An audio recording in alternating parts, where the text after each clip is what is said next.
അപ്പൊ ഡിസംബറിലാണ് നമ്മുടെ ദേവുട്ടി കുഞ്ഞാവ ജനിക്കുന്നത്. ഈ പറഞ്ഞ ചേച്ചി കല്യാണം കഴിച്ച് ഒക്ടോബറിൽ ഒഫീഷ്യലി രജിസ്റ്റർ ചെയ്തു, ഡിസംബറിൽ കുഞ്ഞും ജനിച്ചു. ഈ കഥകൾ ഇത്രയും വ്യക്തമായി ചേച്ചി പറഞ്ഞ സ്ഥിതിക്കും എന്നിട്ടും അവർ DNA ടെസ്റ്റ് ചോദിക്കുന്നുണ്ട്. അപ്പൊ ഞാൻ ചോദിക്കട്ടെ, കുഞ്ഞിന്റെ ബർത്ത് സർട്ടിഫിക്കറ്റിൽ അച്ഛന്റെ പേരില്ലേ? പിന്നെ അതാ അതിന്റെ പ്രൂഫും ഇവിടെ ഉണ്ട്.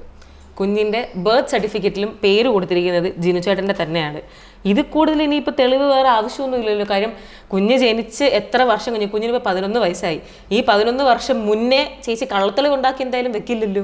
അത് മാത്രം നമ്മൾ ചോദിച്ചാൽ പോരെ. 11 വർഷം മുന്നേ കാര്യങ്ങളൊക്കെ മുന്നേ നേരത്തെ കണ്ട് 11 വർഷത്തിന് ശേഷം ഇല്ലെങ്കിൽ കല്യാണം കഴിഞ്ഞിപ്പോൾ കുഞ്ഞ് ജനിച്ച് ഇത്ര വർഷത്തിന് ശേഷം ചേട്ടൻ വേറെ പോകുമെന്നും അതിനുശേഷം DNA ടെസ്റ്റ് ചോദിക്കുമെന്നും ചേച്ചി കണ്ടിട്ടല്ലോ അന്നേ ഇപ്പൊ ഈ സർട്ടിഫിക്കറ്റ് ഉണ്ടാക്കി വെക്കുന്നത്. ഗവൺമെന്റ് ആശുപത്രിയിലെ പ്രസവിച്ചതും കൂടെ നോക്കി. ഗവൺമെന്റ് ഓഫ് കേരള എന്ന് നല്ല വ്യക്തമായി എഴുതി വെച്ചിട്ടുണ്ട്.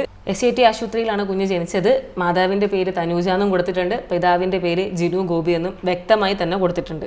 എന്തായാലും ഞാൻ ഈ പറഞ്ഞ പോലെ ഇത്രയും വർഷം മുന്നേ ചേച്ചി എന്തായാലും കള്ള സർട്ടിഫിക്കറ്റ് ഉണ്ടാക്കി വെക്കില്ലെന്നാണ് ഞാൻ വിശ്വസിക്കുന്നത്. കുറച്ചെങ്കിലും എല്ലാവരും അങ്ങനെ തന്നെ ആയിരിക്കും വിശ്വസിക്കുന്നതാണ് എനിക്ക് തോന്നുന്നത്.